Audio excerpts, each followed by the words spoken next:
So welcome back. Just to repeat, today is September 25th, 2021. It's the first meeting of the Connecticut DTO for the 2021-2022 season of practice. So thank you again for all joining. Now it is time for overview of our goals for the year from Craig. Take about 15 minutes for that. And then to our wonderful panel of Fernando, Bobby, and Richard Z to discuss Dharma talks, how to develop them, how to give them, and some question and answer that we're sure will be very enlightening. So thank you to our panelists for joining us. Craig? Thank you, Jeff. I have a little presentation rather than you just saying words. You can see the words, so very exciting. I'm going to try to share the screen that I'm viewing so I'm not staring off at a distant screen.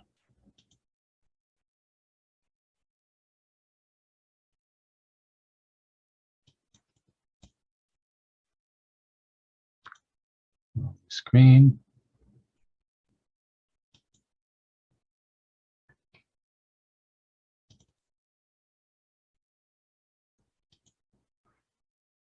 All right, I assume that you can see this thing that says Connecticut DTO, right? All right. So I will begin. Thank you for being here. I'm very excited about this year.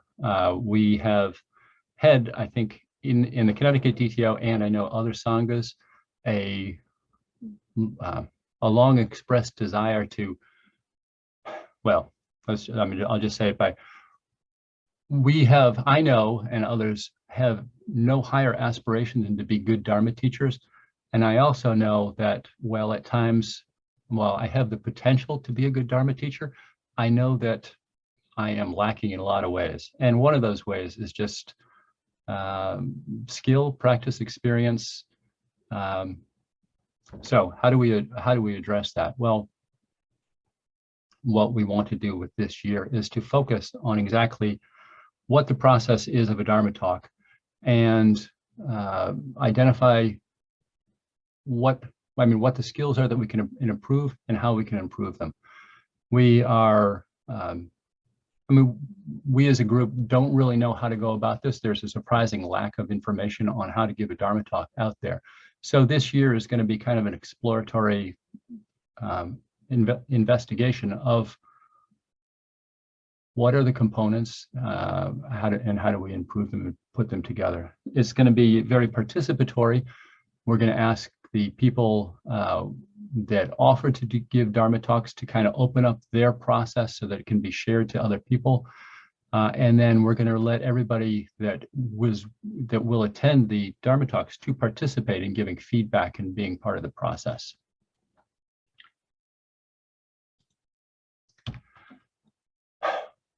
So that's what this is: identify, practice, and transmit what's needed, the skills needed to do a good or effective Dharma talk. We also are going to explore this year's Dharma talk topic content, which is the Noble Eightfold Path. So this is something that has been our mainstay in the past: explore the Dharma topic, and then also practice our skills in leading a practice. So the second two are things that we've been doing right along. The first item here is kind of a new emphasis for this year.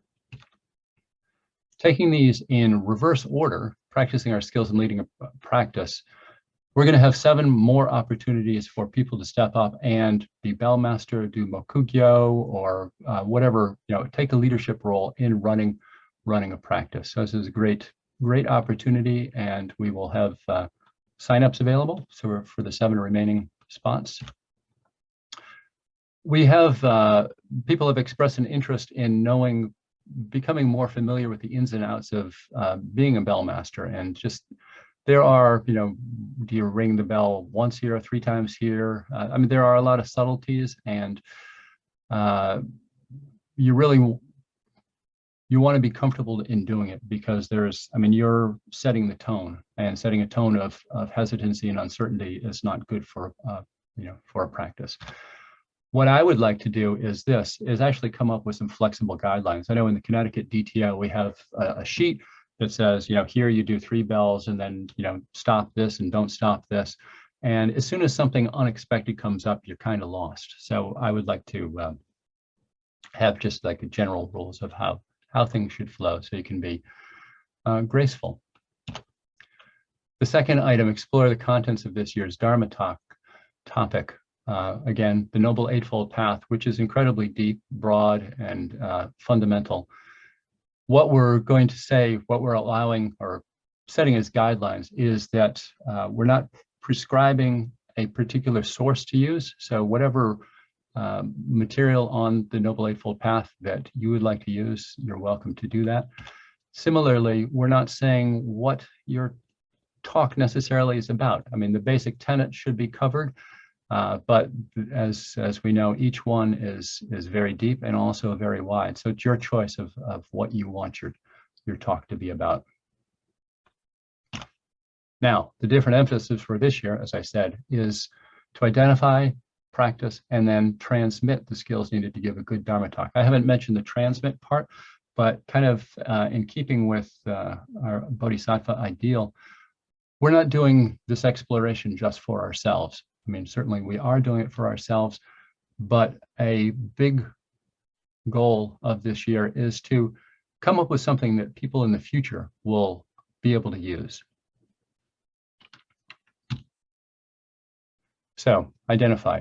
The task of doing this, as I said, this is exploratory. We're going to be making it up as we go along, but identifying what these skills are, we're starting doing this right now.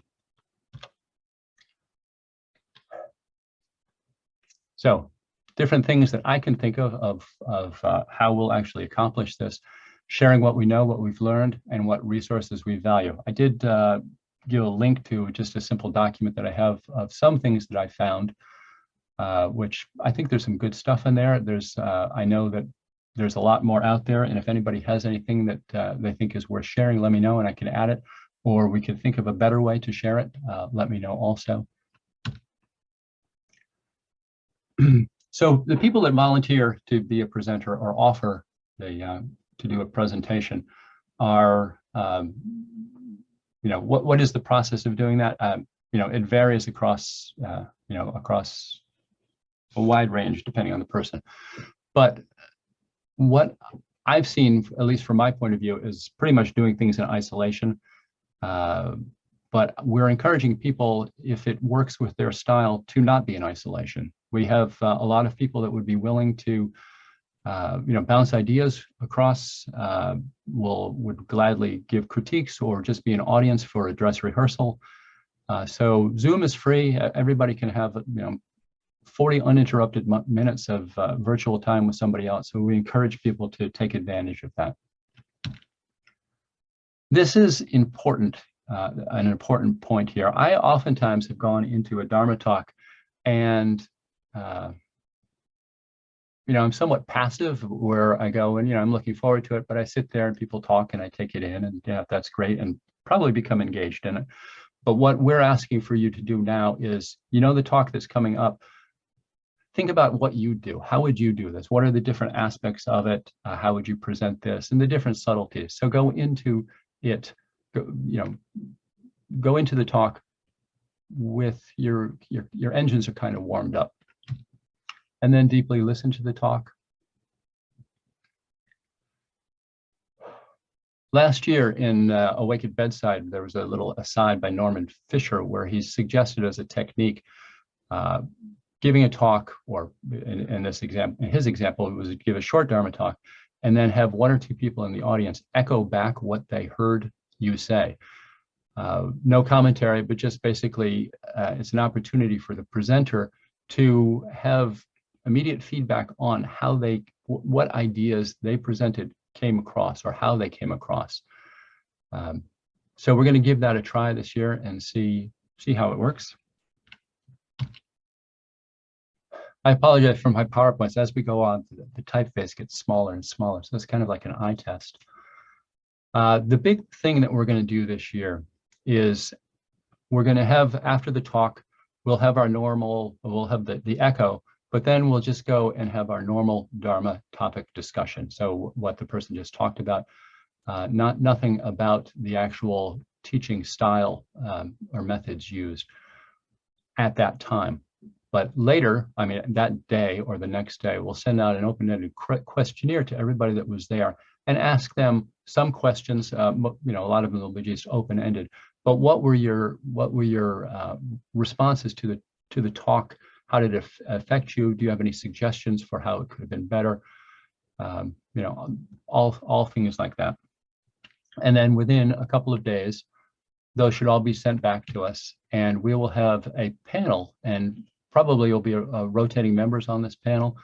We'll go and review the notes, review their notes and the audience's feedback, and schedule a meeting between the panel, the presenter, and if the presenter wants to have other people there with them, that's fine also, to, as I say here, to give and get the feedback and to discuss what worked and how things could be improved. And then also how this information, how what we've learned here can help people in the future. So speaking of helping people in the future, the third part of this is how do we transmit this to the people in the future? So as I said, we have a list of the resources that we'll find. And as we go along, I mean, we're seeing that there's kind of a lack of guidelines and advice, but we will be creating such things.